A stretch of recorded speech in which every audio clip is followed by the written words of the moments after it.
Hey, how's it going, guys? I'm Paradoxic, and we are back with more reactions for Marvel's Agents of Shield. This time, episode number 3. We had a great kind of two-parter opening for the season, of an absolutely solid opener. So really excited and curious to see where it goes from here. But we kind of had a bit more kind of information about where they're at now and what the situation is and everything. So I think we have I think it's called the lighthouse, and the kind of space station built orbiting Earth by the humans, presumably pre-Earth's destruction and everything, and then fairly swiftly taken over by the Kree as well, and they've kind of like enacted at the hands of Cassius. We met Cassius too. We met Cassius, him and his Kree. Him and his fellow Kree, and it enacted their own kind of societal rules and their own societal system on the lighthouse, and now they make the humans work for them and earn their right to survive and live on the lighthouse and everything, with metrics and all sorts of other kind of murderous bureaucratic crap and everything. So there's that kind of stuff. We have Deke. He's running a recreational framework, a very recreational framework that actually keeps that actually helps to keep people from rebelling in ways that will only end up with them being killed. He kind of gives people a taste of what they all think that life would have been like back on Earth before its destruction.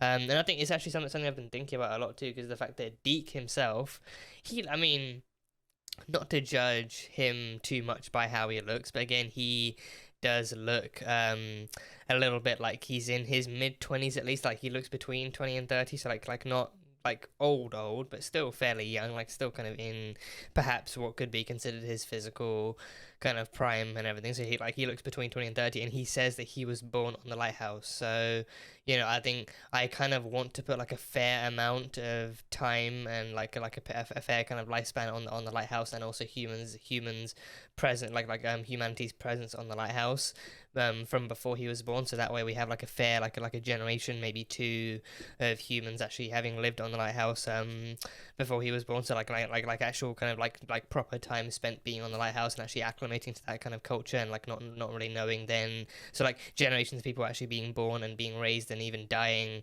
on the lighthouse, actually not knowing what life was like before the lighthouse on Earth and everything. So then, because of that, I think even he is even his knowledge of life on Earth is limited to whatever info he can really scrape together, even in the aftermath of the Kree having wiped out all historical records of anything to do with Earth and everything, and actually just and instead creating their own system for humanity to abide by and everything. So there's that whole thing, but he is running a recreational framework, giving people a taste, and then that kind of keeps them satiated and keeps them from actually being even more curious, or even keeps them from actually trying to discover more. And then the Kree see this and the effect it has on people, and then they condone it, and they're like, sure, as long as they can keep them at bay, then it's all well and good. But Deke has been doing investigating. He has been doing some investigating on exactly what it was that actually caused the Earth to be destroyed so brutally and so so impactfully and everything. And I think he said he's the only one so far who's actually managed to piece most of most of the information together, and he's come to the conclusion that Daisy Johnson, aka Quake, the one with the Quake powers, was the one that actually destroyed the Earth. That she actually quaked the Earth apart, like to that level and stuff. And again, I still think she could do it. She has the power too. But I think again, it's like unless they're gonna go down some kind of quite frankly implausible kind of evil Daisy Johnson kind of route, then I don't really know how that would work. Like what reason she would have. And I think again, assuming that she would have she would have done it, being under the mindset of the good old Daisy Johnson that we know and love and everything. I think it might have been a case of that's the ultimatum. Like, you either let something else that's bad from happening, or something potentially worse from happening, or you destroy the Earth and then let that be the end of it. But then I think even him, I think like now I think humans kind of have no choice but to look at the destroyed Earth and think that that's the worst that there could be to come. But then only Shield from back then, from whatever happened, really. I mean, if that even is the case, if that even is the case, because I think I mean, Deke said he's the only one who's really pieced the history together. But then for all we know, that could just be him still putting together his own theory for what happened, and not actually knowing the full truth, but just kind of putting together whatever seems accurate and seems plausible and everything. So I think we, and like until we get like an official confirmation, we still don't know what happened either. So for now, I think humans are just kind of stuck believing that the absolute worst thing that could have happened is what happened, that the Earth was destroyed, and now it's also like no longer inhabitable either. So there's that. So Deke was doing that, and then Deke now kind of blames Daisy as well. He accused her. I don't know if he really blames her or if he like hates her or anything, but I think he did accuse her of being the one who actually destroyed the Earth and put humanity here. And then he's also kind of adamant that her and the rest of the Shield team don't do anything to try and instigate any kind of uprisal or revolution or some kind of resistance or anything, because then he was painfully adamant that humanity is far too close to the edge of extinction to do anything now. The most they can do now is abide by the rules of the Kree and actually survive and do what they say. Because then if they do try anything, then they're outnumbered, they're outgunned, and just in the worst possible situation. So then it's just like it's the new depressing reality that humanity like now hasn't like nothing left to fight for besides from survival itself, and now the only way they can do that is to follow the rules of the Kree. So yeah, it's actually kind of really tough to think about. It's actually kind of tough to think about. So I'm really curious as to how much darker and how much more stressful this season could get in terms of that kind of storyline. So yeah, so we have all that kind of stuff, and then we found out about the Kree's kind of rules about like a life spent and a life earned, and they have the whole kind of like renewal system where like a select number of humans with metrics actually get their metrics turned red, and they have to kill each other and everything to account for like a life lost and everything, and forcing like a death match between those humans and everything, and then even if one red is left standing, then that just means that they either have to kill themselves or like one blue metric has to come along and kill them, like tested to the other guy with the gun and everything. So yeah, so it's just like a brutal game enacted by the Kree, like a life spent, a life earned. You spend your life how you spend it, but then I think, well, a life spent, a life earned. I don't. Is that what it was? I think it's like a life spent, a life earned, right? No. Oh, a life earned, a life spent. Yeah, I think, yeah, a life earned, a life spent. So you earn your life, you do what you can, and then I think maybe the life spent, you actually give it up in the end and just kind of do whatever the Kree say. But then the red metrics during the renewal are the lives owed. Those are the lives owed. So yeah, it's just the Kree and their murderous kind of system of, just like, trading lives and demanding sacrifice and everything. So Cassius is not the fairest or the most just of rulers. He is just like the most kind of lavish and the most kind of just I can't even remember how I described him I can't even remember how I described him the first time, but he just is like a really manipulative and cold and calculated kind of character so far. He's just kind of murderous, and he gives lives with ease, and he demands perfection. He demands perfection too. He demands perfection. Like his servant got stabbed, but then Gemma healed him, and the scar cleaned up nicely-ish on his stomach, but then he was still whacked in the face with something, so that scar was still fresh, so he killed him right off the bat. But then he saw Gemma as pure, pristine, angelic perfection and everything, so then he demanded that she become his new servitor. So then he took away her ability to hear with the little kind of silver symbiote thingy, so the symbiote looking thingy, so she's gone deaf, besides from being able to hear him directly and everything, and then she's been gold foreheaded, and she's put like a nice dress and everything, so she's become a new servitor of the Kree and everything, so of Cassius specifically. So there's that. So has happened, and now we've got new visitors. Now he actually did announce at the end he's got new visitors. So yeah, I'm curious as to like if we're gonna see more Kree from Hala, if we're gonna see anyone that we might recognize from the movies, if there are any of those kind of characters around, like if we're gonna see like an accuser or something, or if we're gonna see like someone from Hala themselves. Like if we might see, if we like, I think a really cool Easter egg would be, right, if we see someone like not Captain Marvel herself, but if we see someone from her squadron or like from her same area of like field work on Hala, but with the costumes, like someone from her squad, but identifiable as such from the costume itself, with the stripes and the full-on leather bodysuit and the star and everything. So it's like it's like, 'cause I think they all had that. Like I'm pretty sure like they all had that same suit, but then with her, it's the color scheme that she changed to re-identify herself too. So I think it would be cool if we could see that, like if we could like if they were like some kind of, you know, like a bodyguard or like some kind of secret kind of service from Hala or something. Like it would be a cool Easter egg. It would be a cool Easter egg. So yeah, but I mean, we are years ahead in the future, but I think those types of people could probably exist. So I think it would be like a cool nod in, like, oh, like even though this is years ahead and like this is years on from when Captain Marvel herself actually deserted the Kree and everything, you know, people in that kind of rank and in that kind of, you know, squad and field work would still be a thing. So I don't know, it just seems cool. It seems like a cool idea. But he has visitors now, so I guess we'll get ready to meet them. And then Coulson took a look at Virgil's private quarters and everything, and he found his diary full of calculations, and he found his room full of Earth memorabilia, like plants and like a mini globe and an umbrella with holes in and everything. So Virgil, you know, he was a true believer. He was a full-on true believer after listening to the stories of the elders of S.H.I.E.L.D.'s exploits and their adventures and everything. So he lived a true believer, and he also died a true believer too. So yeah, great stuff. Really, really great stuff. So that is pretty much all I can remember from the last one. So on to this new one, on to episode number 3 now. So yeah, you guys know the deal. This one will just be the fair use reaction, much shorter, just edited and everything. But if you guys want the full-length version, that one will be over on Patreon. You just need your own copy of the episode to sync it up, and it'll be good to go. But if you guys are interested in that one, then that will be over there, so you can go check that out. But yeah, Marvel's Agents of S.H.I.E.L.D. Season 5, Episode 3. Let's go.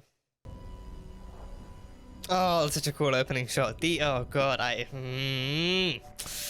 Okay, I can tell I'm gonna just be loving the opening shots of Season 5 episodes from now on. Whoa! Would you like a drink? The Terrans call it martini. Ah, martinis. The Terrans, yes. A martini. Well, perhaps if she knew how we prepared the best of Earth's cuisine. Yo, what you got? What food you got? Like really fancy stuff like sushi? I see sushi. I see sushi. Oh no, why is she looking at Gemma? Why are they looking at Gemma? No, what you gonna do with Gemma? You've already goldified her and silenced her. We have a problem. Oh, we and do? for your sake, I pray you can fix it. Oh no. Oh, I like this. I like this. Oh, I like that. Oh, I like that. I like that. I like that. Oh. Work faster. Oh, you utter dick. You absolute dick. Yeah. Are agitators. Well then, don't agitate him. Oh. See, that's what we call agitation. That is what we call agitation.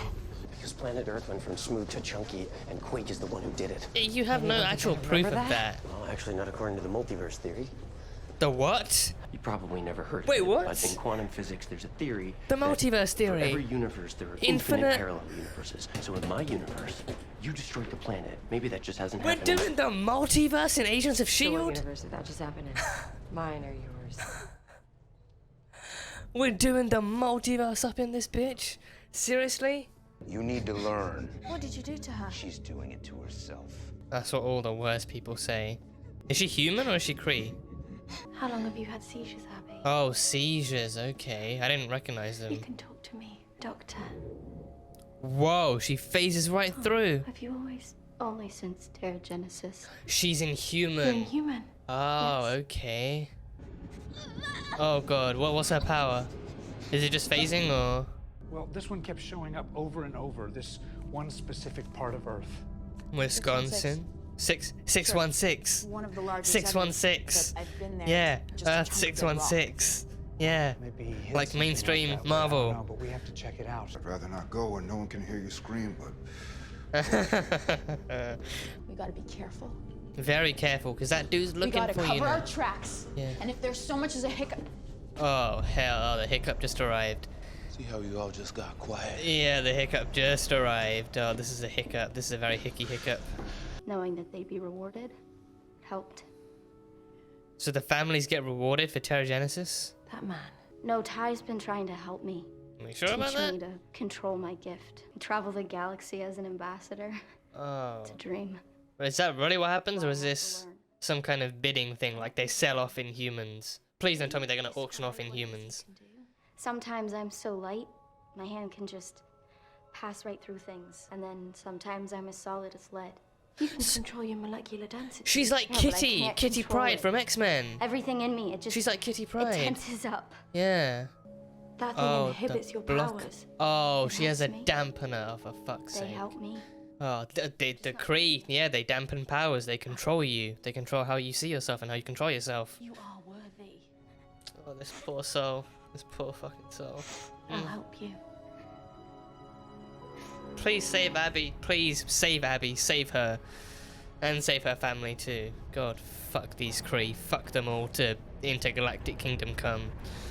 Say what you will about our future dystopian horror show. It has a nice view. Yeah, how very self-aware. That's the way. How very self-aware. So they just collect space rocks then? They just go out collecting rocks? Really? Is there anything special in those rocks? Oh, good God. Oh, the hole in the head, hole in the wrist. Hole in the wrist. Oh, yeah, okay. Okay. Oh, I love this. I love this. I love this. I love it. It's in one heartbeat though, right? It's how far she can get in one heartbeat. So surely at this point she's controlled how long she can make those heartbeats last.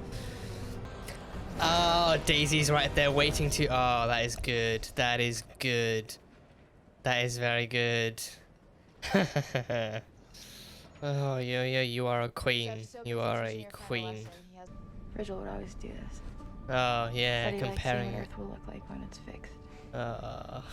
Wouldn't fly without it. Is there? Is there a message? Is there some kind of message inside of it? Oh, okay. Is that a radio deck Virgil was talking to someone. or a communication deck? Yeah. Oh no.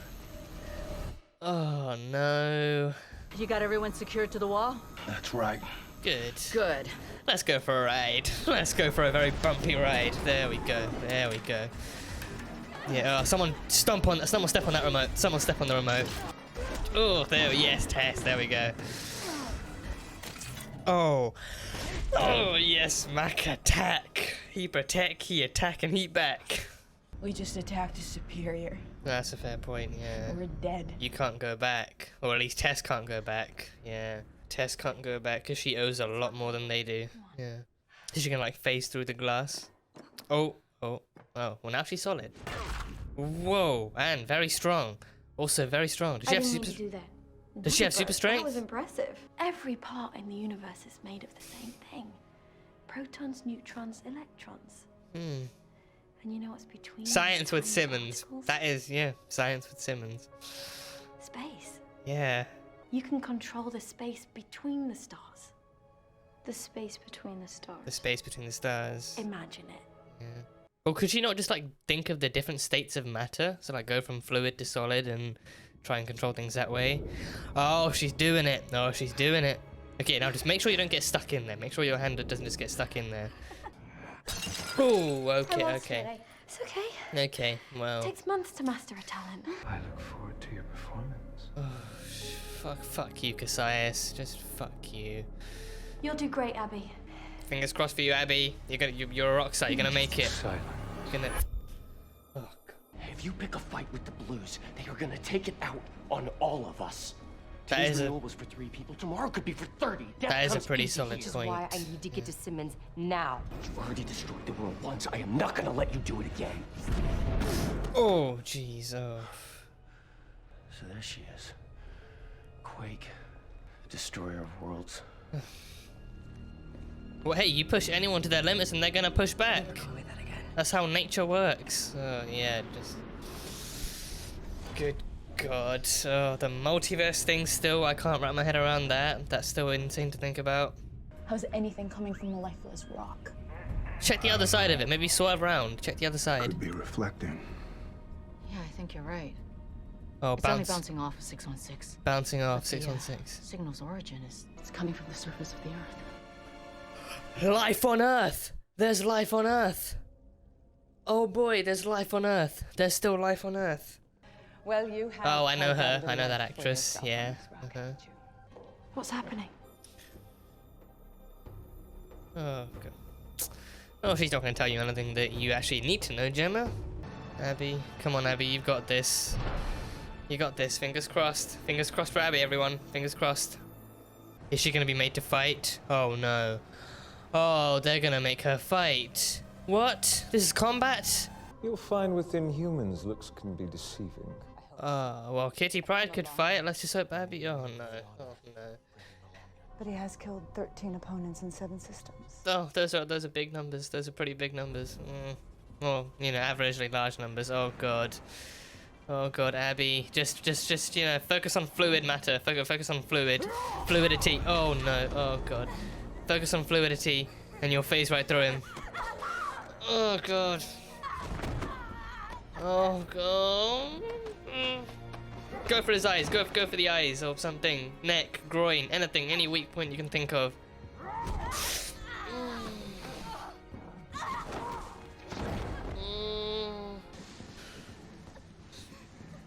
Oh, she's seizing. She's having her seizures again. Just think of the stars. Yeah, think of the stars. The space between the stars. Remember that. The space between the stars. You can control them. Oh. Oh, he's going for the chest.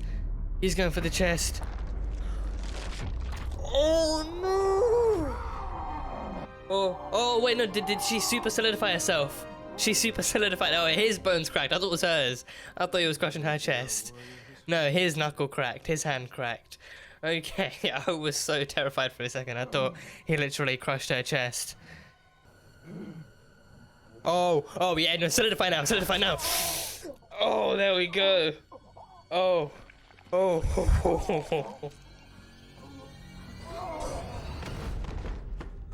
God damn. Extraordinary. Oh, now she's satisfied? Don't you even smoke. You don't deserve that satisfaction, Cassius. No.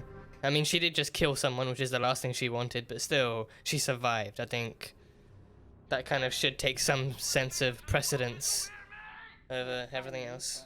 Sacrifice your lives for that piece of trash? We're not sacrificing anyone, you understand? At S.H.I.E.L.D., we live by a code, and we're not bending to your twisted worldview. There goes our chance. Hope it was worth it.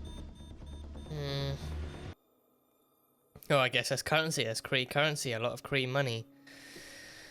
They're gonna take the inhibitor out? Are they gonna take out the inhibitor now? Or... No, Abby, you can't. Oh, God, you and your damn metal balls. Shannara, let's not be rash. You sold her.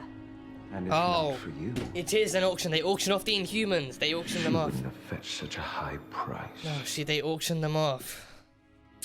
God damn it. So they're gonna train her to be some kind of child soldier? Oh, good God. Ugh. Whoa, where did she go? Where'd she go? Oh, she's literally up to... Daisy Johnson, you beast. Got a few more. Oh no, oh God, how long can she hold it? How long can she hold it? Come on, tell me you got a good grip. Tell me you got a good grip, Daisy. Oh God, is she gonna have to take it? Is she gonna have to fight them? Oh God, death from above. I really thought this would work. Yeah. Oh, there we go. Oh, you got it. Oh, you got this. There we go. Oh, yes. Oh, God. Oh, wall running. Oh, she's even got wall running. Oh, the wall running. Oh, no. Oh, the super punching. Oh, okay. This has been fun, but I've got someplace to be. That's my girl. That's my freaking girl. That's my freaking girl. Yeah. So any grip you had with him's with me now. Same with any contraband. Oh, what did Yo-Yo do? Contraband? Search him. Did she sneak a gun? I know the consequences. Oh, did she sneak a gun onto him? She snuck a gun onto him. Ah, there's the gun. What a neat little gun. No. What a neat little gun. That's why I'm reporting this violator to them myself. Oh, boy. Oh, but Mac's not gonna... Mac might not appreciate that either, her putting him on the line like that. Oh, that was so cool. That was so damn cool.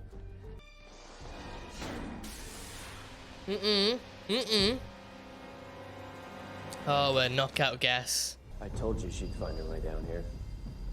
Deek! Demonstrating her You powers, Deek! no less. You Dick! You That right ups... there is a weapon of mass destruction. Tied up in one pretty little package, all Okay, for you. Deek, I said you were hot, And but we that can talk does about not Frank mean I'm later, not gonna but I hate you for expect this. that you'll be more than fair. I'll kill you. And I'm gonna watch... Oh, God. Sorry, sweetheart. I'm just playing the long game. Oh, you god, fuck your screw you, Dick. Screw you, Deek. I was gonna be screw you, you dick, Deek. Hey, we gotta get back to salvage anyway, so... Oh, May's changed too. May's actually got like a new look going on. Yeah, they've all got new transmissions and looks. gravitational feedback loop. Yeah. I'm telling you, it's from the surface. Oh, I like that on It's May and impossible. like a jacket, Nothing and can like survive a on the little surface. kind of neck scarf. Yeah, I like that. Nothing can survive on the surface. That's where they send people to die. Well, apparently there's still people. Oh no, that's Zeph. That's Zeph. Oh, he's been handed down. What they called the Vrolnexians. The Vrolnexians are here. Yeah, the Vrolnexians are here on the surface of the Earth. Oh yeah. Oh god. Oh good god. Okay. So yeah. Damn. Okay. There's quite a bit to get through. There's quite a bit to get through with this episode. So yeah, I mean, I'll start off with that final point. The final point, Deke, just oh god, Deke, you dick, Deke, you utter dick. You know, hands over Daisy to Cassius, and I mean, I think the more I think about it, right, I think he must be, what's the word? He must be not bargaining, not baiting. There's a word I'm looking for. Like he must be oh god, what's the word? Like not bargaining, not baiting, something with a B.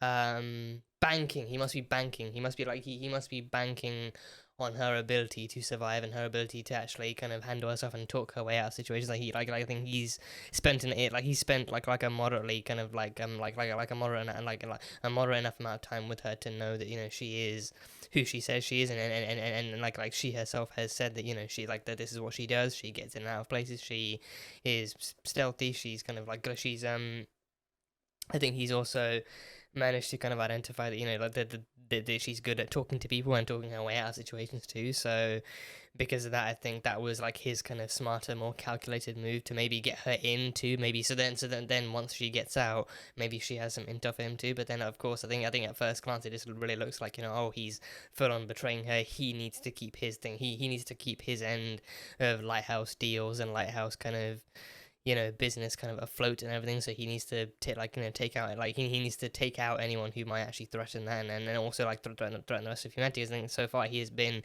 adamant that anything that they do against Kree protocols on the Lighthouse will be deadly and very, very kind of very, very consequential for humanity. It'll be very, very negatively consequential for humanity. So he needs to keep the people safe, but he also needs to keep his own side of things safe too. So I think he's it's like a, I mean, it could also be a mixture of things too. I think either way, like he's not really attached to her anyway. So even if she dies, I think he's also like, you know, he's also like again accusing her and blaming her for actually having destroyed the Earth and everything. So I think, you know, he has no positive connection to her whatsoever. So even if she dies, even if the other Shield agents die, he probably could not care less about any of that kind of stuff. Like, you know, again, like he just sees them as people who are failing to blend in, and as a result are drawing attention and also getting the people that they're starting to connect to into risky situations too. So then the way he sees it, the sooner they're gone, probably the better. So when she makes it out of there with Simmons, and she will, she's gonna rescue her. She's gonna rescue her girlfriend Simmons, and she is gonna, you know, bust out of Cassius's place, Simmons in hand, and she's gonna, again, it's gonna be awesome. It's gonna be awesome seeing them breaking out. But then once she does, and once she gets back to Cassius, once he gets back to Deke, he is in for a world of being quaked up against the wall until his muscles go numb and he feels like his bones are gonna break. But I mean, she already teased him, and then he was like, oh, there she is, there's the Quake, the destroyer of worlds, what are you gonna do to me, what you did to the Earth too, and stuff like that. And he, like, him agitating her and him aggravating her too, so him just, doing the classic thing of actually pushing someone else's buttons and actually deliberately trying to draw them out too. So yeah, he just is that kind of character. So yeah, I didn't see that ending coming. I thought it would literally just be them detecting someone actually walking in and then doing that, but then no, it's actually Deke having gone down to Cassius' quarters himself and actually having even gone up, and then having warned Cassius ahead of time that Daisy's gonna be coming in, so keep an eye out on your cameras and everything. And then once you spot her, then contain her and all that kind of stuff. And then yeah, so he went down. So I do wonder if he's gonna have some kind of reward, or if he's gonna be rewarded, or if they're gonna do something. Or I don't know. But I think either way, like now, Cassius knows of Quake. Cassius is well aware of Quake too. I think Quake is arguably one of the more famous Inhumans too. She's arguably one of the more famous Inhumans, and she's season 4. We even saw her, like in court, standing for all Inhumans and actually standing to speak for them and to fight for their rights. I think like on the human side, she's known as Quake, the Inhuman. On the Inhuman side, she's one of them. And the Kree, again, Inhumans were experimenting. Like, Inhumans were cannon fodder, as they described back in season 2. Like Inhumans were not, the Kree did not create the Inhumans to be actual people or identities or anything worth actually kind of respecting. They just needed weapons. They needed soldiers. That's all they really needed. So that's all they really needed. So anyone they could transform into an Inhuman with powers and turn into a weapon of mass destruction, they were more than happy to do that. So the last thing they expected was for Inhumans to actually prove themselves to be actual sentient creatures with identities and livelihoods and all that kind of stuff. And Daisy has gone, fought tooth and claw to have that kind of stuff respected too, and to, even fight for that kind of respect herself. So just one of the many reasons she's, one of my favorite kind of superhero and comic book characters of all time. So yeah, so I think again, like Quake would be known. And I think even this far into the future too, and I think even Cassius actually kind of questioned that too, how did she get here? How did she actually get this far into the future? And how did she get onto the lighthouse and all that kind of stuff? So I think next episode will probably have him interrogating her and actually finding out as much as he can. But then again, Daisy is a solidly and hardcore trained shield spy. She knows what to tell and what not to tell, but she also knows how to talk her way in and out of situations and everything. And hopefully they don't torture her, because I personally couldn't handle that, but then I'm sure she has some sense of endurance training and all that kind of stuff. But she knows herself. She knows how to handle herself. I mean, oh god, that elevator fight scene. Oh god, the elevator fight scene. The wall running. Daisy Johnson wall running has never pleased me or satisfied me, or seeing her wall run not once, not twice, but I think probably 3 times. I really tried to keep count. She got so close to. She got so close, actually quaking herself up to the gap in the ceiling. But then that final, like her hands not sticking in, but then slowly sliding down the squeak. As soon as I heard the squeak, I was like, okay, it's over. Now is the time. Now is the time. Now you gotta fight. And then even the way that the guys looked at each other, like, did you hear that? And then looking up and seeing Daisy in the ceiling too. She lasted as long as she could, but then her hands, like her grip was not strong enough, clearly. So yeah, but that elevator fight scene, I think that elevator fight scene might easily just actually rival the one from Winter Soldier. That might just rival that too, because then she stood her ground so damn well, and she didn't even, again, it being Kree as well, you'd think that you would think that she'd use her powers more often, but she really didn't. I think from what I remember, it really wasn't even up until the end when she actually quaked that guy through the wall. I think in the elevator she literally just used wall running and hand-to-hand combat and dodges and everything. Like she literally didn't really use her powers in the elevator at all. But then once she got outside, but then also like the other dude actually used his super strength to push her back into the actual kind of the whole table pot thing of plantation and everything, and then at that point, then she's like, oh, you're gonna use your enhanced strength, well then I'll just use my enhancements too, and then she actually quaked him. So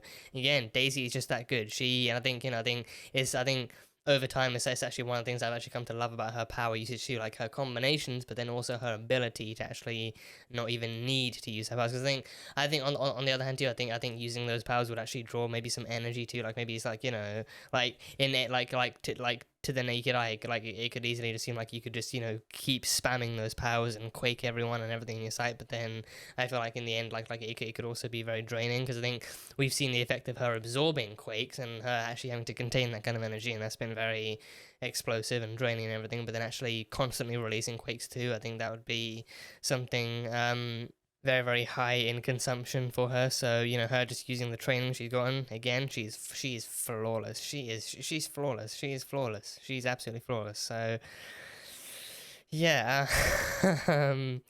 So that whole thing happened, and so it's Deke handed Daisy over to Kasai, so now she's in his hands. But I mean, now she has a free-ish ticket to Simmons too. I don't know if she's gonna be allowed to contact Simmons or if she's gonna be able to communicate with the servitor. But either way, now she has a ticket to at least see Simmons, because I think, you know, unless like depending on how much Deke actually told him, I think. Because then, if Deke told him about Daisy and Gemma's connection too, then I'm kind of worried that he might try and keep them apart and like not really bring Gemma into the same room as him when he talks to her or anything. So then he might try and do that, or otherwise, I think if he doesn't know, then he doesn't know not to separate them. So, or rather, he doesn't know to separate them, rather.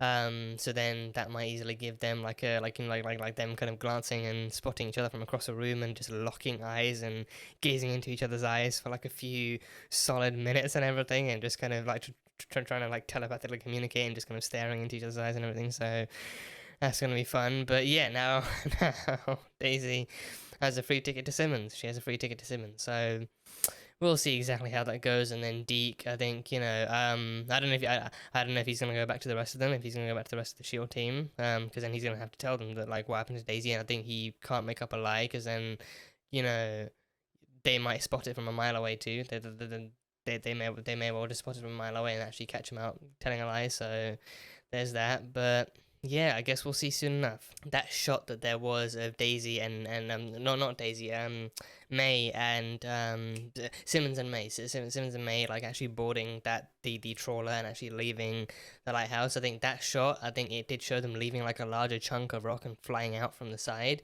But yeah, so then, you know, I didn't really kind of take that shot, like the details of that shot into account, but actually thinking back to it now, it actually makes much more sense too. And I think even the opening shot of this actually zooming in on the Earth, I thought, and I think even then when it showed the actual base underground, I thought, oh my god, is this some kind of new plot twist? Is there still life on Earth? Are there people who managed to survive on Earth and now they're living in some kind of underground base or something? But then no, it actually then cuts back to the inside and it's Kasai's place, and then that the implication there being that Kasai is there, but then he's in the lighthouse, and it's like, oh god.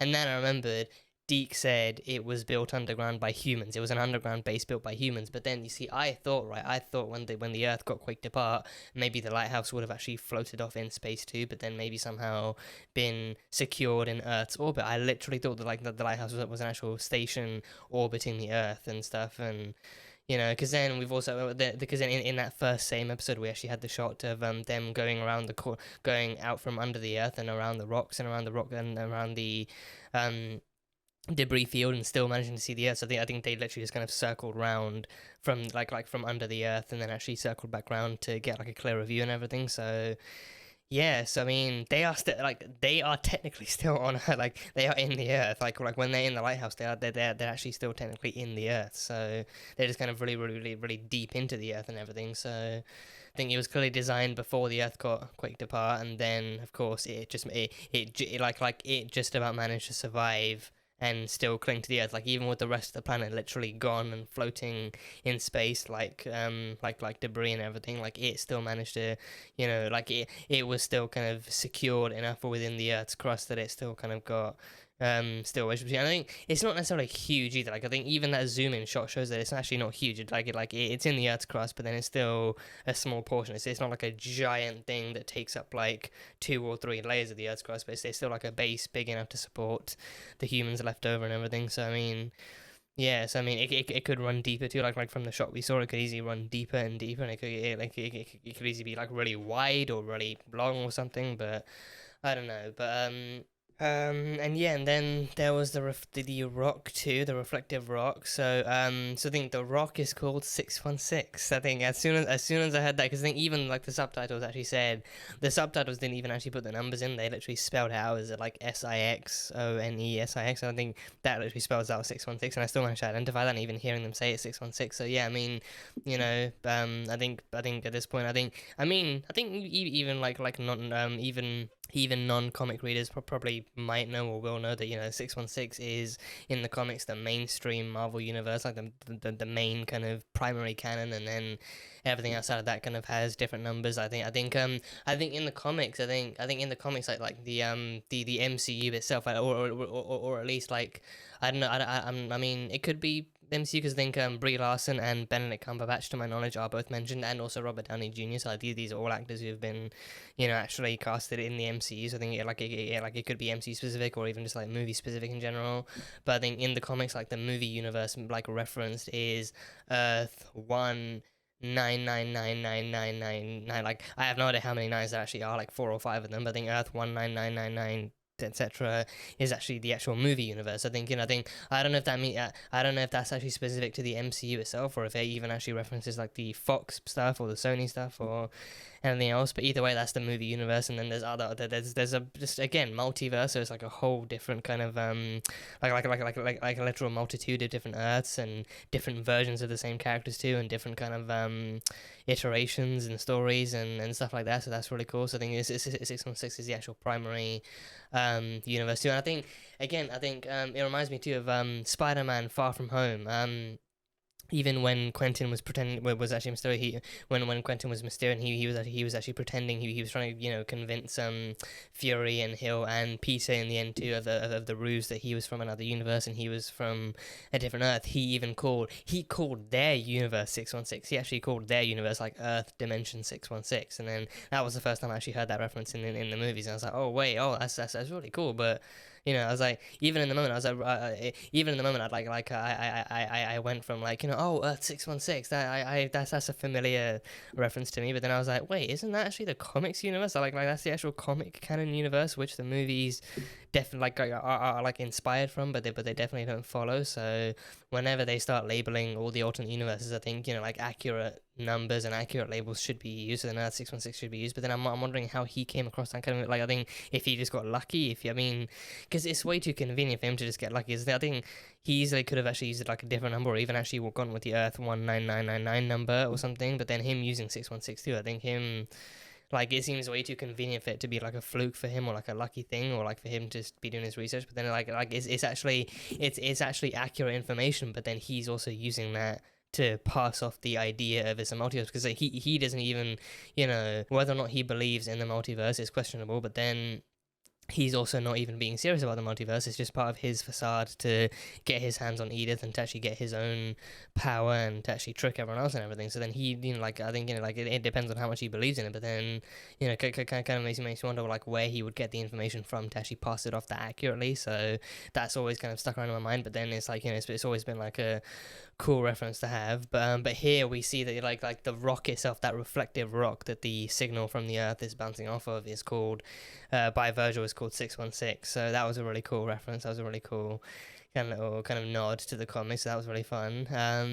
But yeah, so the rock itself is like an actual reflective rock. Like it's a signal being bounced off, and it's easily like the biggest rock out there too. It's the biggest rock out there. And I think looking at it at first glance too, I thought it was, you know, it's easily big enough to host its own lighthouse, like to actually host its own lighthouse, like be it inside the rock or even on the other side, because I thought, oh, like you can't see anything from here, so maybe if you actually swerve around the other side, maybe you'll find something else, like an actual building with lights or some kind of base or something similar to the lighthouse. So I mean, there was that, but then they actually identified that, it was like an actual rock being used to bounce off a signal from the Earth. So, and there's a signal coming from the Earth, and people reaching out to Virgil trying to find out what's happened to him, and there's been like I think like delegators, I think they call them, like delegators or delegations. I'm guessing that must be where Fitz. That's got to be where Fitz is, right? That's got to be where Fitz is. I think Fitz, and especially like once Virgil got this job too. I think Fitz being down there, like Fitz must be still on Earth. I think I'm kind of at this point I'm kind of mostly banking on Fitz still being on Earth through some miracle, and him maybe even being with other people, like even with the person who answered the radio and everything. And then maybe when Virgil actually got this job from them, he maybe gave the like Fitz knew that the others would have questions, and then they'd be totally kind of confused and lost as to what was happening, so he kind of slipped Virgil that postcard and everything to actually give to them, and then he wrote on it, working on it Fitz. So then he's working on it, and he's probably working with the people on the other end of that signal. So I do hope we get to see Fitz again soon. I really do hope we actually get to see Fitz again in the future soon, and see what he's been up to, and see what he's been working on, and see how he's been doing stuff. So I do hope we get to meet him once again. So seeing my little Scottish bean is going to be good. I'm savouring it. I'm savouring the time leading up to that moment. So I really can't wait to see that Leopold Fitz reveal again. So it's going to be good. I know, like, given the story they've set up with the season so far, I know it's going to be good, and it's going to be surprising, and it's going to be something really fruitful. So I'm hoping I'm hoping it comes soon. I'm hoping it comes soon, because already 3 episodes without him. So probably the 4th or 5th, or at least the 5th. At least by the 5th, because I think even when Simmons disappeared at the beginning of season 3, we got her back in like episode 2. We got her back at the end of episode 2. So hopefully with Fitz, like at least by episode 5, or at a push 6, at the absolute pushiest of pushes 6.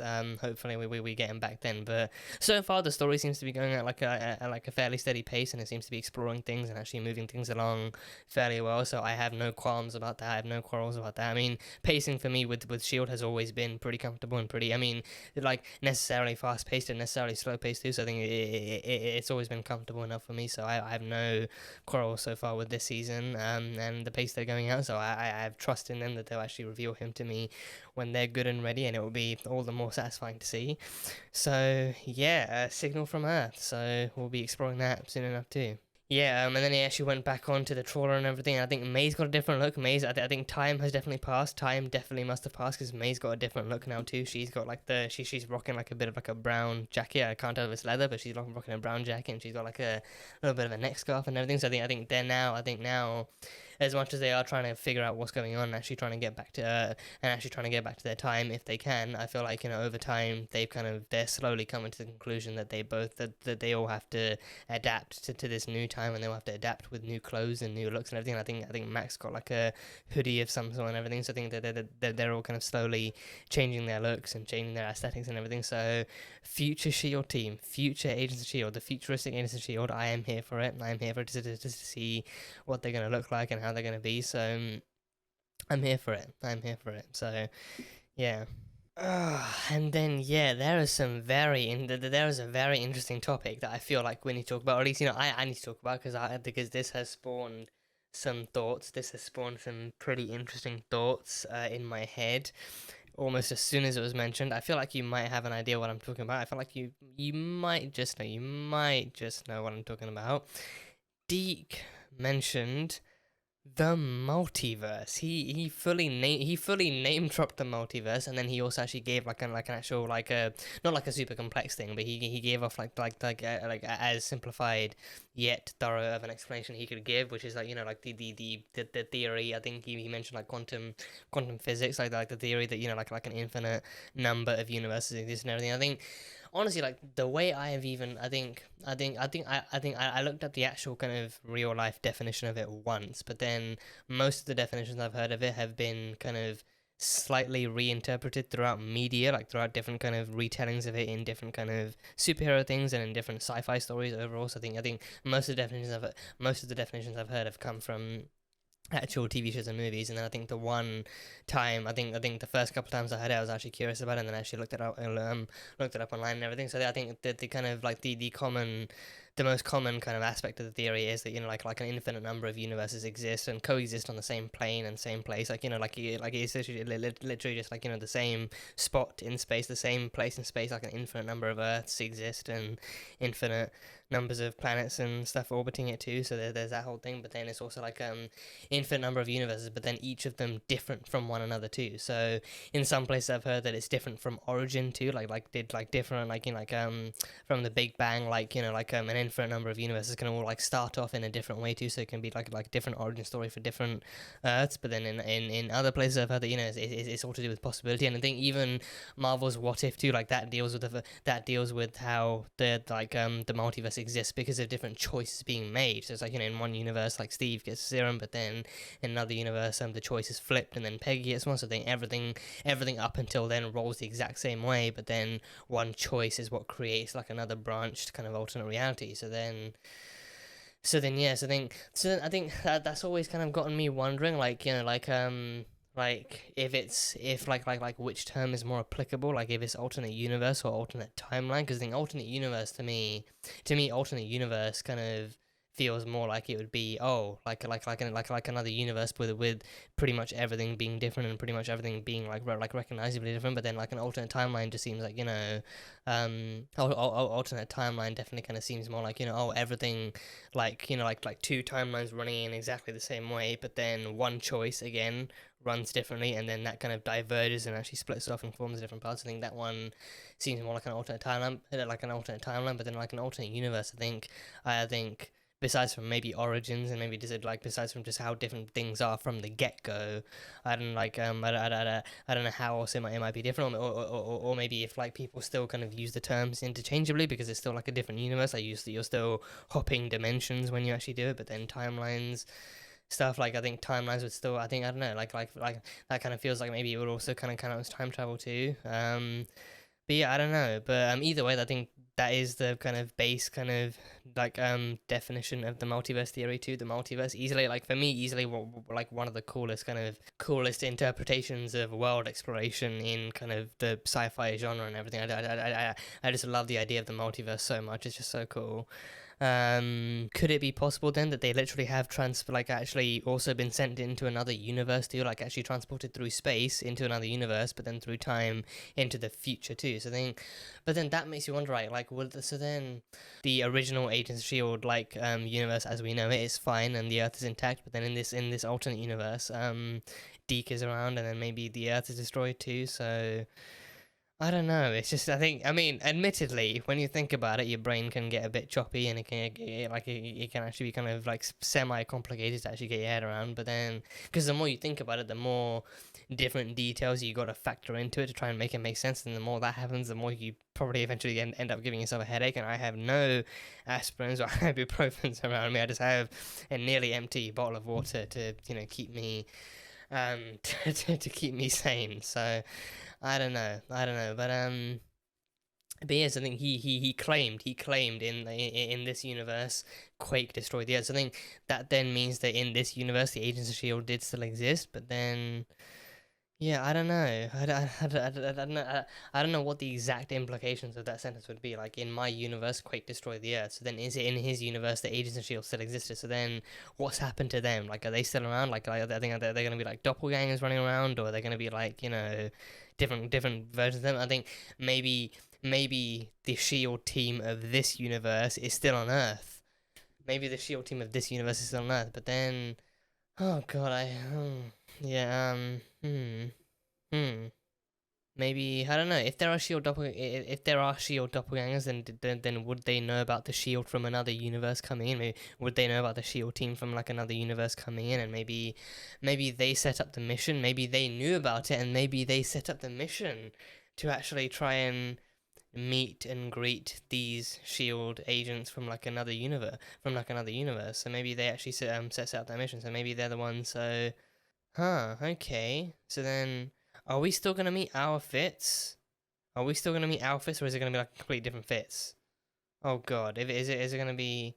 I mean, hey, more Fitz is never a bad thing, but still, like, I think, are we ever actually gonna get our Fitz back again, or is it gonna be like, you know, maybe the Fitz we get back isn't either isn't R1 at all, or maybe it's not immediately R1, or maybe it's like, I don't know, because if there are shield doppelgangers, and I think that brings in the question of, like if and when we meet them, but then it also brings in the question of, what is the Fitz that we see the first time going to be our Fitz, or is it going to be like a doppelganger Fitz, or is it going to be something else, or I don't know, because then maybe in that case, like, I think, I don't know, maybe it's like, maybe if Deke is right about Quake being the destroyer of worlds and quaking about this world, then maybe he's gonna, like, maybe he's actually not looking, maybe he's not looking for this Daisy, maybe he is literally looking for the destroyer of worlds, maybe he is literally looking for the Quake that actually deliberately or whatever actually did quake the Earth apart, so maybe he thinks he's got this one, but maybe he's, because then the news article he had in the framework, like that news footage he had in the framework was still,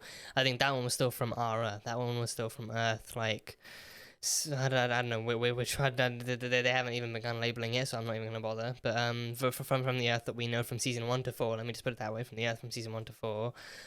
Maybe it's like an alternate timeline thing too. Maybe it's like, like everything ran as it was, even in this universe, everything ran as it was from season 1 to 4 of Agents of S.H.I.E.L.D., but then at some point someone made a decision, or someone diverged, and then this happens. And maybe in this universe Daisy diverged, maybe in this universe Quake diverged, and she became evil, or maybe she just destroyed the Earth, or something happened.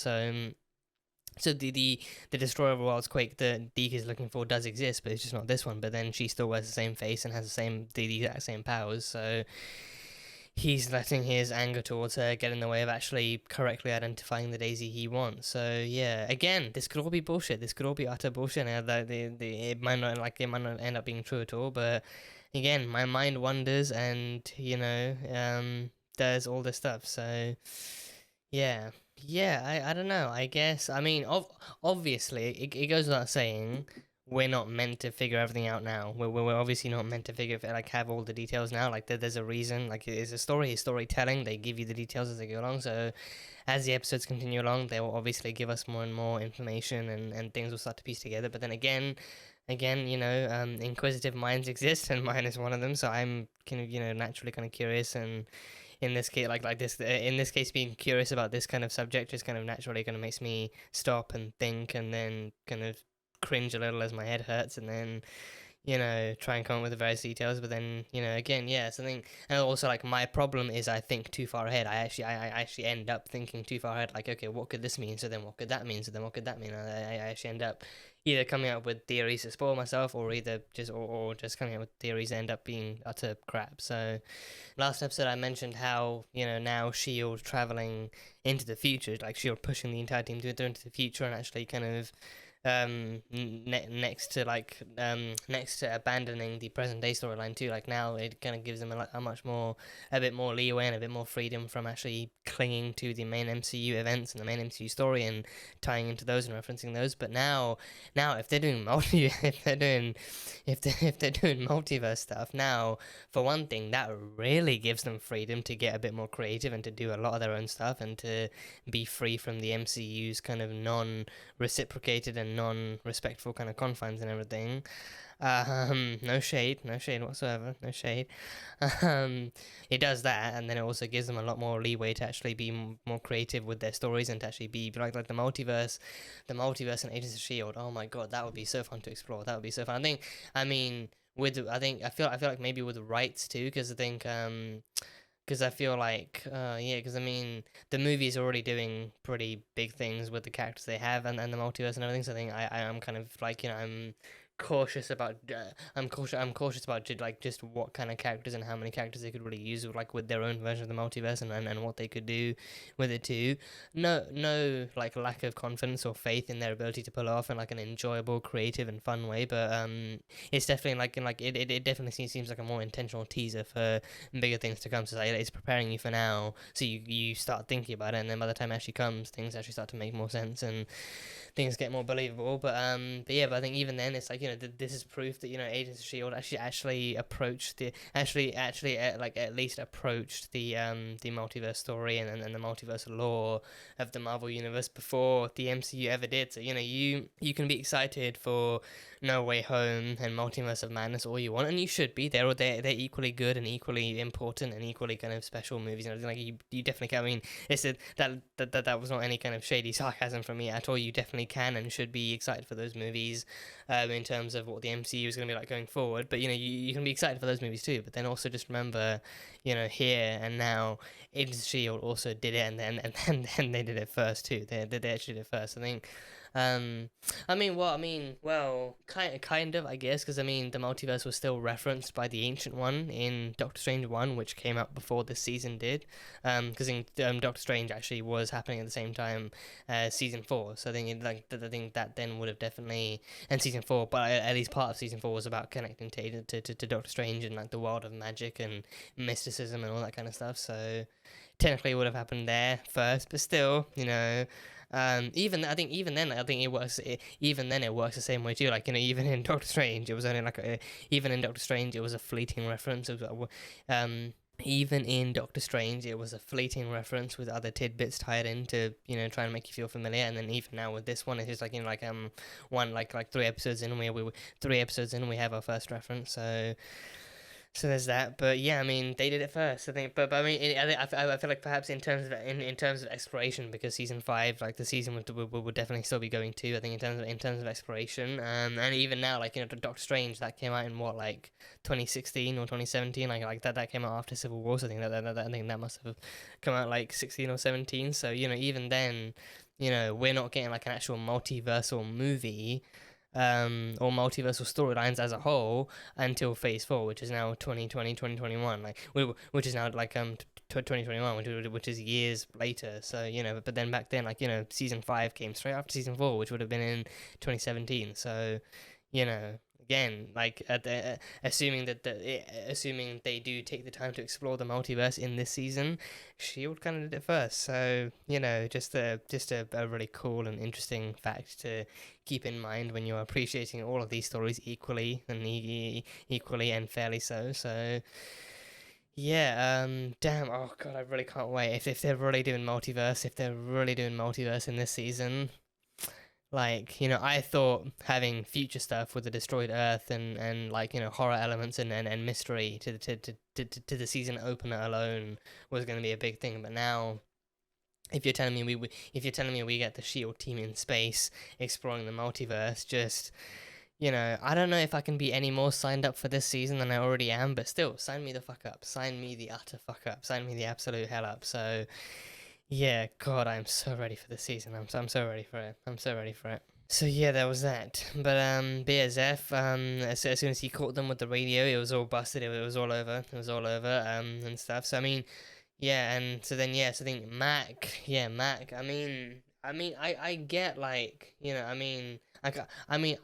I do want to say I get where Mac is coming from. He is fully against killing Zeph. He's fully against harming him in any way, or actually kind of ending him, or even actually giving his life just to stay out of trouble, or just to stay out of caution. But I also can't help but also agree with maybe not her methods, maybe not, but then her reasons, Tess's reasons for actually making the suggestion that she did, Tess's reasons for doing that, her being as soon as they fought back, as soon as they got caught, it was over. As soon as they fought back, it was double over. As soon as he actually got knocked out by them in broad daylight, or at least in visible kind of sight and everything, it was triple over. So the further they got, the more that he confirmed that they were in fact mutinying and actually disobeying orders and getting into all sorts of trouble and everything. So then at that point she was just kind of it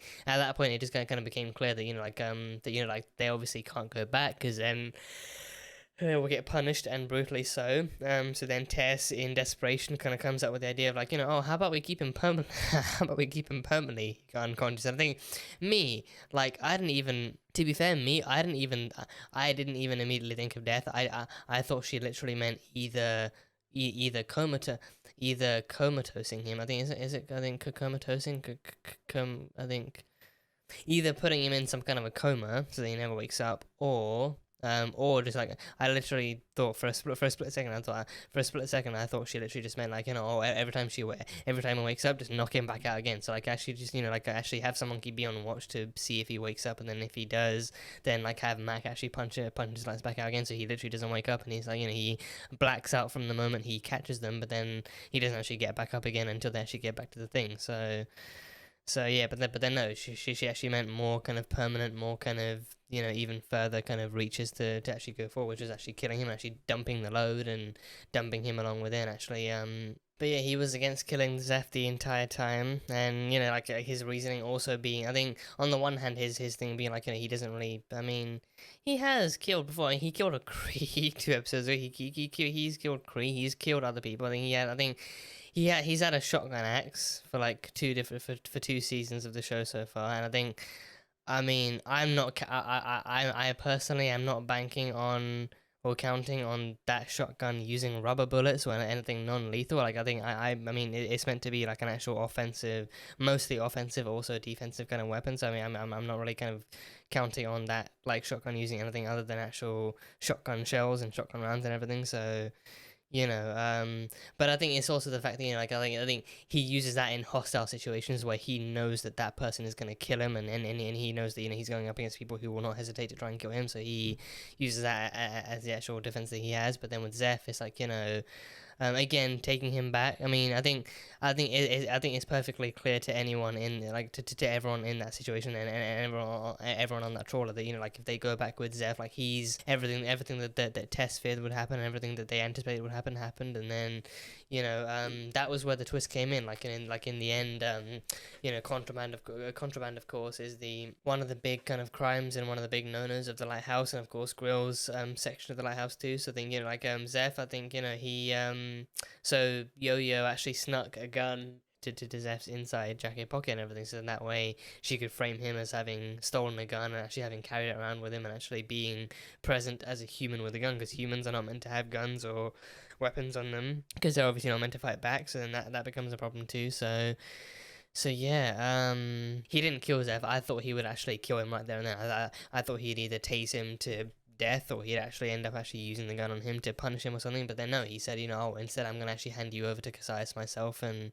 you know, like, let them or even any other just kind of higher Kree in general, I'm gonna hand you over to them and actually report your kind of treachery and your indecency to them that way too. So then that happens, and then, I mean, again, it's like, I think, again, personally, I think at first glance, I really don't see it going any other way either. Like, I think, on the one hand, you either get Tess sacrificing herself for all of them, like Tess putting herself on the line and actually taking the blame for herself, which then means that she gets handed over to the Kree and they torture her or kill her or worse, or something. Or then they all insist that they like, you know, like, or like they pull some kind of a Spartacus and they all insist that they're equally responsible, and then they all end up dying. So I think, you know, either way it goes, they're all in big trouble for doing what they did, and like no necessary amount of actually adhering to the Shield code or Shield morals or even personal morals will actually get them, you know, out of the trouble that they're in. So you can't deny Mac's values and his ideals. Like his ideals and his values are perfectly justified and perfectly necessary and perfectly understandable and reasonable. But then it's also like, you know, they're not in a time where simply reasoning with the people that you're up against is going to work. Like, this is a completely different time and a time and a place where people literally are happy to kill you if it means that they get to survive, and they will happily hand you over to higher forces that do the killing if it means that they get to survive too. So then, and also, like, the rules are stricter and a lot more rigid, so that way, you know, if you don't apply by the rules to the T, then you can easily die. You can easily just get killed off just like that. So it's like, you know, like, negotiation is, you know, unless you're an incredibly talented negotiator, then there's little to no chance that you can actually survive in a way like this. I think, you know, like I think Mac is still struggling to adjust to this time and to, like, the change in kind of like mentality that people have now too. Like, he's just kind of thinking, you know, oh, like, on the one hand, he is also kind of abiding by his own ideals of, like, not killing someone in cold blood just like that. But then also the fact that, you know, like he thinks that, you know, like, no matter what happens, we have a Shield code, and we're gonna abide by the code, and I'm sure as a team, if we stick together, we can do something. But then, like, if you stick together in this situation, you're just gonna die together. So You know, and I think given what Yo-Yo did too, and he knows what Yo-Yo did, I think there's definitely going to be some tensions between him and Yo-Yo too. I think there's definitely going to be a discussion to be had, and Yo-Yo is going to defend her point, she's going to defend her side without hesitation, and then he's going to defend his side. But then I think Yo-Yo, she might not. I think the only opposition might come from Mac.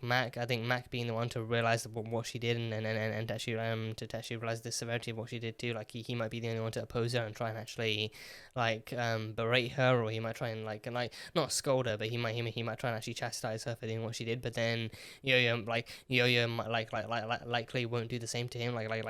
She might be like, you know what, I respect your ideals and your view on this, but then I did what I had to do to keep you all safe and to keep Tess alive too. So she might just kind of stick with that, but then not really kind of go back to try and punch too far back on Mac's perspective either. So the fact that we've actually by the end of the episode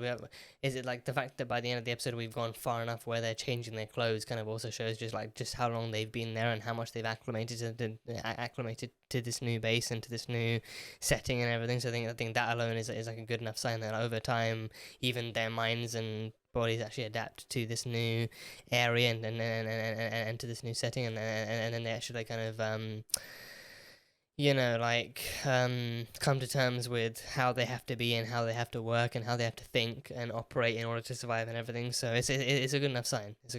So yeah.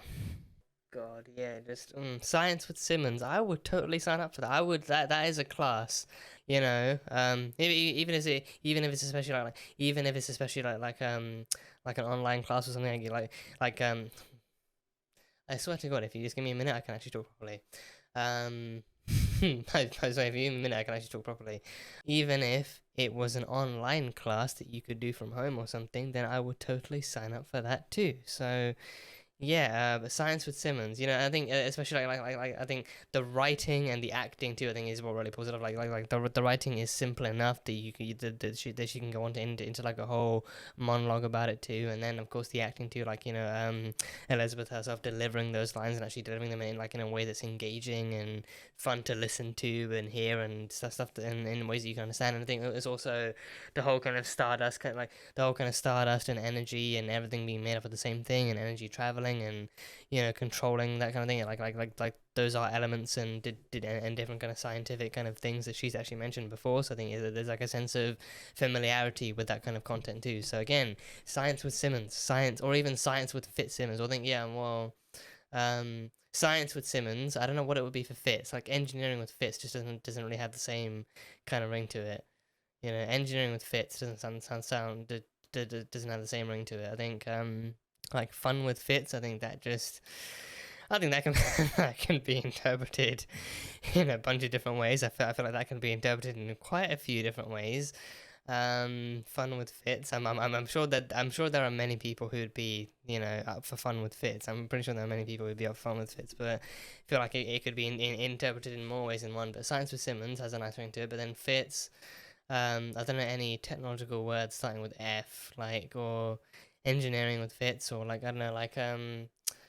don't know. If you guys can come up with one, then that's great. But so something with Fitz, and then science with Simmons. But yeah, that whole scene with her meeting the girl was cool. So I think she met Abby. She met Abby, who was an 18-year-old Inhuman. I think. Well, she mentioned that there was 18-year-olds who go through it. So I think she must have been at least a teenager herself. So she was an Inhuman. She was Inhuman. She went through Terrigenesis, and she phasing her powers. I think to me that they are. I think especially the kind of more simplistic kind of analysis of it being phasing through objects and everything. It reminds me a lot of Kitty Pryde from X-Men. It reminds me quite a bit of Kitty Pryde from X-Men. So, but there is I think even what Simmons said was actually controlling her molecular density level. So I think she can easily phase through things and phase in and out of them too, but then she can also solidify herself, so then that way she actively damages whatever her hand is currently phased through. So then even that vase, she fully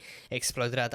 I was so afraid her hand would actually get stuck, or the glass would actually slice through her hand if she solidified inside, but then no, she damages the glass. She actually breaks the glass when she solidifies her hand, and it blows it apart and everything. So So she's that powerful too. She can easily phase through things, but then also if she solidifies inside something, she damages the thing. She like it materializes around her, not the other way around.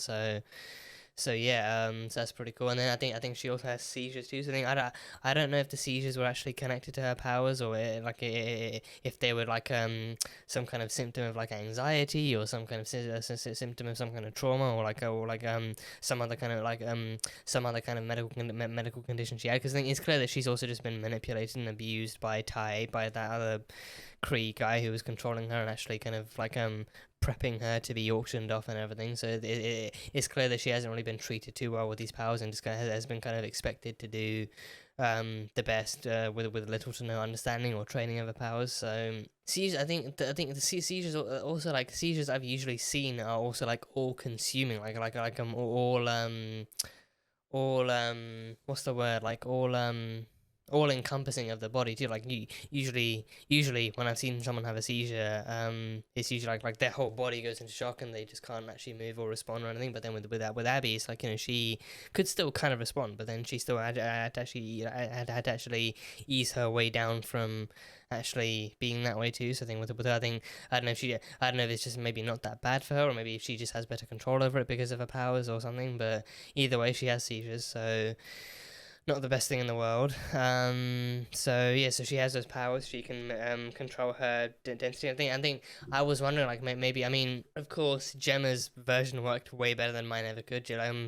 Gemma knew exactly what her powers were, so then as a result, she actually knew exactly what to tell her and what to think of, and how to actually kind of think of her powers and how to control those powers and everything. But then I was also thinking, like, maybe if she really is like Kitty, and maybe if her powers also, like, at the baseline, are also about her actually kind of trying, if her powers are also actually kind of like phasing herself, or actually changing her own molecular kind of description state of kind of physical matter, then maybe to actually turn solid, she could just think of like atoms all pushed together and really solid and stuff, or think of something solid, or actually think of how atoms and her molecules actually act when she's solid and actually tightly back together. And then if she wants to go fluid again or phase through things, actually think of herself like think of her molecules actually waving around a bit more and being more kind of malleable and being more kind of transferable and everything. So maybe think of it like that way. But then no, I mean, the stuff that Gemma said, like actually thinking of the space between the stars and space between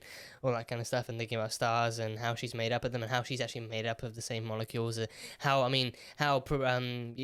I think the way she described it actually made a bit more sense too, because then I think her explaining that everything in the universe is actually made up of pretty much the same stardust. So then made up of pretty much the same kind of stardust and same kind of star essence. So then that alone connects her to them. So then if she can actually fortify that connection with thinking of the space between the stars and actually kind of learning to travel between them and actually control her movement with that kind of stuff, then maybe she can do that too. But then I was fully terrified, like, when she went up against that guy, and actually solidified herself too. I think I didn't even know she actually solidified herself. I thought she had tried and failed, because again, this show is not afraid of killing people off. This show is not afraid of actually killing people off in some of the most surprising ways. So I think I genuinely thought for a second that that moment slowed down was showing her trying to maybe actually decrease her density and actually trying to actually let the guy phase through. But then when his hand actually connected with her chest, I thought it had failed and he'd actually ended up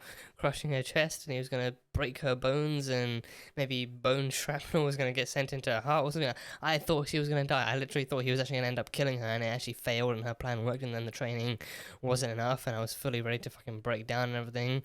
But then no, she actually Uno reverse, the best Uno reverse possible.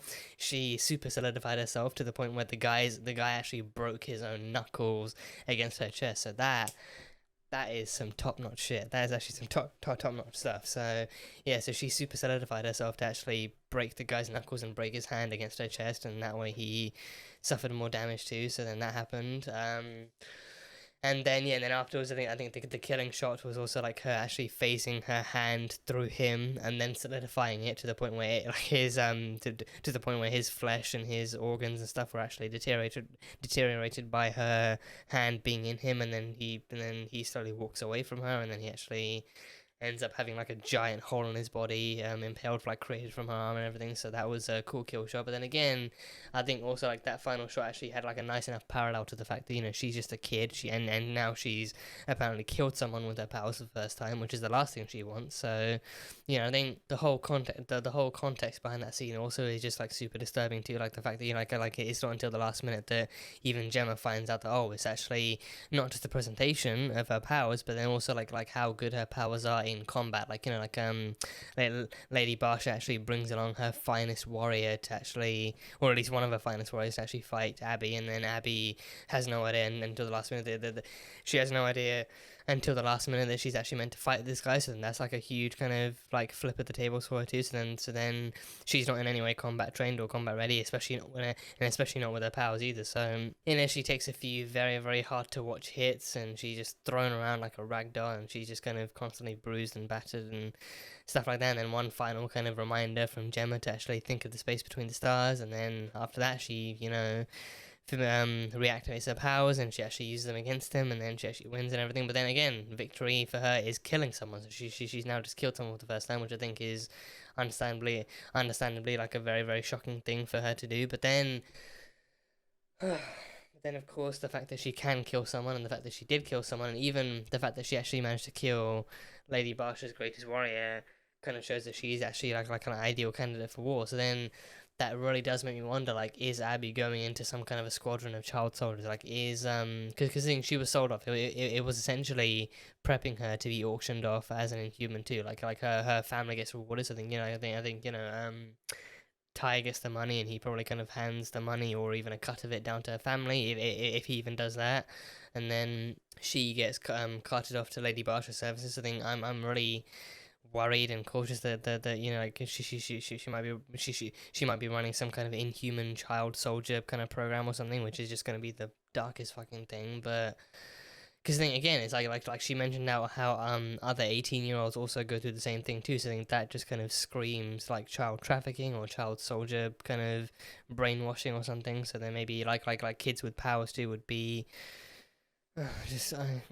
God, I mean, if they're thinking of stuff like that running into the season, then I'm not really sure I'm that ready to deal with that kind of stuff. But then again, it would be a sign that this season is going to go darker and more mature and more kind of, you know, hard to like actually present some more equally hard to deal with kind of themes and story arcs and stuff that they really are not kind of afraid to explore. So, goddamn. And then I think a very grim reminder of the Kree too. I feel like because I mean this came out before Captain Marvel, but I think me now watching this now years after Captain Marvel too, I think there was like some there are here and there some grim reminders of like exactly how the Kree treat their own and like other kind of people. I mean, not their own, but I think other people that are not their own, but then are still kind of incorporated into their society. Within their culture and everything. I think even in Captain Marvel, Carol had that kind of chip thing on her neck that was like an inhibitor, and I think that kind of, you know, truth was she had the powers regardless. But then the inhibitor, like that chip thing was an inhibitor too. Then they made her think that they gave her those powers and they can just easily take them away. But then in truth, they were just kind of dampening them and everything. And it wasn't until she realized that and actually took the chip off and destroyed it that she actually realized, oh, the power was in her all along. She can actually use it free of will and all that kind of stuff. So I think seeing the inhibitor kind of chip implant thing in Abby's neck as well was like a grim reminder that is what the Kree do to people. That is what the Kree do to people who have powers because of them and because of as like a byproduct of their experiments and their kind of technology and everything. So like, you know, if you get powers because of them, they kind of see free reign to control that as they will, and they will actually put some inhibitors and other chips and everything in your body to actually try and control your usage and everything and try and do that kind of thing. So I think with this one, you know, I do wonder if it would be used the same way, like if they would actually try and like if they would dampen her powers whenever they felt necessary, or if they would actually try and like deliberately sabotage her, or actually make her think that she's not worthy of them or something, and like make her and put her through all sorts of like arbitrary kind of trials or different kind of things to actually try and make her prove that she was worthy. Because then the overall goal is that, you know, she does this, she succeeds at this, and then her family are rewarded and her family are actually safe, because then she even said that, you know, like if she fails at this, then Casais will make sure that, you know, her family are punished accordingly, so that could just easily mean death. So I think, you know, like the entire ordeal is that, you know, she's been convinced that, you know, like she needs to actually successfully prove that her powers make her capable, and that she is capable with her powers, in order to actually kind of satisfy Cassius and Lady Barsha, and also to make sure that her family stays safe. So then, you know, if you throw inhibitors into the mix too, then it means that she works even harder to try and prove herself against the most arbitrary of, like, you know, rules and trials and everything, and then she ends up feeling even worse about herself, even like if she fails, but then she doesn't realize that, you know, she has the power in her all along, but then the inhibitor chip actually prevents her from using it that way. So the Kree are just the worst. The Kree are the absolute fucking worst, and they're just like the most manipulative, abusive, controlling assholes throughout the galaxy. So yeah, I mean, to be fair, I think similar to how they did the whole good Skrulls thing, because I think, you know, like when people heard that there were going to be Skrulls in Captain Marvel, people kind of assumed that they would be villains, because then, you know, bad Skrulls are somewhat more prominent throughout Marvel kind of comics history and everything, so then people just assumed they would be bad. But then the movie did a switcheroo and said, oh no, they're actually good, innocent Skrulls too, who are just kind of fighting to save their own lives, and they're like refugees, and they're still good people and everything, but then they've been vilified by the Kree and made out to be these enemies of intergalactic state or whatever. So then I felt like, because of that, I think if there's anything that, you know, like that like these kind of stories have taught us, is that, you know, like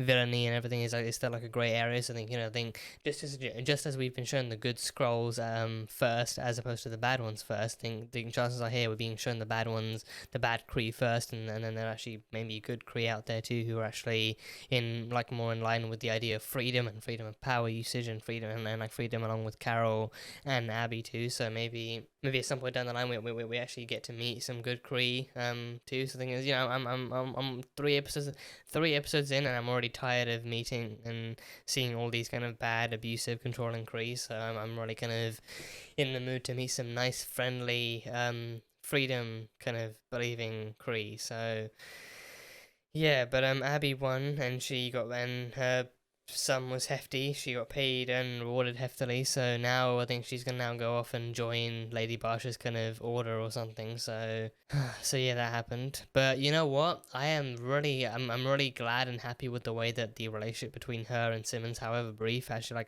like how that rolled out, and how that actually got played out, and how that was written and displayed and accurately presented. Like, I think they giving Simmons a chance to actually kind of connect with like another kind of like at least partially human kind of character was like a really nice thing to see. And even her actually kind of even briefly mentoring and actually taking care of Abby, and actually taking time to, I think, even actually humanizing her too, actually humanizing her, actually talking to her as another person, actually making sure that, you know, like actually reassuring her that, you know, like not only is she worthy, but she's also a person behind all these powers too, and like her feelings and her history and her, you know, her mind and soul and body all matter, and she matters as a person first and foremost, and everything. Like her actually taking the time to reassure her, her taking the time to actually reassure her of that before they go into any kind of training was a really cool thing to see. So her actually having the chance to be human and to connect with Abby and to actually reassure and actually to hopefully have some sense of like a positive kind of lasting effect on her life was a really, really good thing to see. So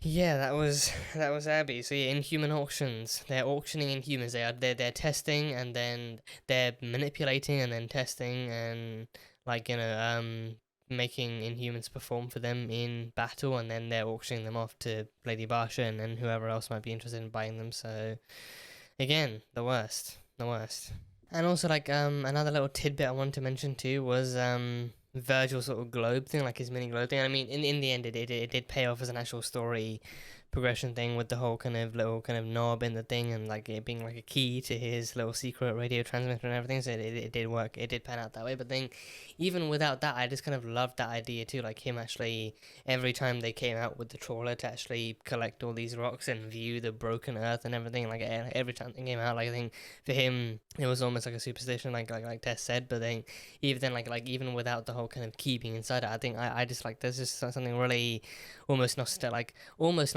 but also something like really strongly symbolic I love about him actually having that little piece of like miscellaneous kind of like heartfelt symbolism to actually kind of like actually show like what he missed about like an Earth he never experienced too, like him actually holding up like a mini globe in his eye to the actual distant shot of the completely destroyed and ravaged Earth, like him actually holding that up, like never having lived on this little mini globe in actual like life-size form and everything, but then him actually still kind of like so deep down having this kind of very, very kind of like admirably optimistic kind of hope that one day things would be like that again, and then one day he'd be able to actually go down there and actually walk like on top of that globe and actually experience it in real life and everything, like him being that optimistic and him having that kind of vision for life as a whole. There's just something really kind of sweet and really symbolic about that I can really appreciate. I think again, even without the key being inside it too, just seemed like a really kind of nice thing. Just seemed like a really nice thing to think about. It just seemed like a really kind of nice thing to think about. So, you know, there was that, and I think it works in, I think even like in like our real life, our real world too. I think it also works in like near enough the same way too. Like people can always have dreams of going far and wide, or even going high up in space and having their own little items to carry around with them and actually like stuff like you like, you know, like some people who want to be astronauts have like little rocket models and stuff that they hold up to the sky and have little kind of things, and you know, like anyone who wants to go anywhere but then can't afford to or go or doesn't know how to, or like is still kind of working up to that goal, can easily have like a piece of memorabilia they've collected in preparation for that, to actually try and see what it would be like to go there what it would be like to go there one day. And like, you know, people do that in real life too. People definitely do that in real life on Earth, on this very, very intact and very kind of, you know, mostly safe kind of Earth too. So that kind of idea being reflected in this too, with like an actual globe compared to a shattered Earth too, like Virgil having those kind of hopes and dreams is like a really sweet thing to think about. So he was that kind of guy. So that was really good. So yeah, that is it. That is pretty much all I have from this one so far. So that was a really fun one. Interesting stuff explored, so can't wait to see how we go forward with Daisy being in Cassis' hands and hopefully meeting Simmons, and then any more multiverse stuff they might explore, and seeing where that leads us, and how the team continues to explore the radio signal sent from Earth via 616 and everything. So hopefully looking forward to how all these kind of different kind of storylines actually kind of converge upon each other and actually get explored even further. So it should be fun. So yeah, that was Marvel's Agents of S.H.I.E.L.D. season 5 episode 3, not season 3 episode 5, season 5 episode 3. So as always, thank you guys so much for being here and for watching this video. If you guys enjoyed it, then salt and burn that like button. Comment on what you thought of the episode and what you think is coming up next time on Agents of S.H.I.E.L.D. And once again, the full-length reaction is over on Patreon, so you can go check that over there. And yeah, that is it. So I will see you guys next time.